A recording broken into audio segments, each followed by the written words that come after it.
நம்ம இன்றைக்கி பார்க்க போகிறது பார்த்திங்கன்னா ரொம்ப ஹெல்த்தியான டேஸ்டியான முருங்கைப்பூ சாதம் தாங்க. நேற்று நம்ம தோட்டத்தில் பறித்த முருங்கைப்பூ தாங்க. இதை க்ளீன் பண்ணி வச்சுருக்கோம். மணி 5 ஆச்சுங்க. நம்ம ஆதிக்குட்டி தூங்கிட்டு இருக்காரு. அவர் எழுந்திரிக்கிறதுக்குள்ளே நம்ம சமையல் வேலையெல்லாம் முடிச்சிடணும். இல்லைன்னா அவர் காலை பிடிச்சிக்கிட்டு வந்து தூக்குன்னு சொல்லி செய்யவே விட மாட்டாருங்க. வெளி வேலை தோட்டத்து வேலையெல்லாம் கூட எப்படியோ அவர் வச்சுக்கிட்டு அப்படியே செஞ்சிடலாங்க. சமையல் வேலை மட்டும் முடியாதுங்க. சரி வாங்க நம்ம முருங்கைப்பூ சாதம் எப்படி செய்யணும்னு பார்த்தரலாம். அதுக்கு ஒரு குக்கர் எடுத்துக்கோங்க. எண்ணெய் ஊற்றிக்கோங்க. கடுகு, கருவேப்பிலை, வெங்காயம் இதெல்லாம் போட்டு நல்லா வதக்கிக்கோங்க. முருங்கைப்பூ ஃப்ரெஷ்ஷாக இருக்குல்லங்க, அதையும் போட்டு வதக்கிக்கோங்க. அப்புறம் இஞ்சி பூண்டு பேஸ்ட்டு, தக்காளி இதெல்லாம் போட்டு நல்லா வதக்கிக்கோங்க. முருங்கைப்பூ பார்த்திங்கன்னா இதுலேயே நல்லா வெந்து வந்துடுங்க.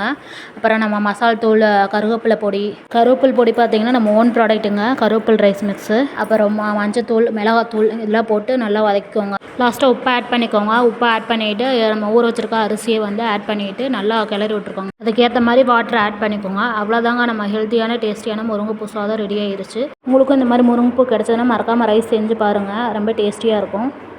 நம்ம ரைஸ் மிக்ஸ் பார்த்திங்கன்னா இட்லியில், தோசையில், சாதத்தில் எல்லாத்துலேயும் பயன்படுத்திக்கலாங்க. ரொம்ப ஹெல்த்தியாகவும் டேஸ்டியாகவும் இருக்கும்.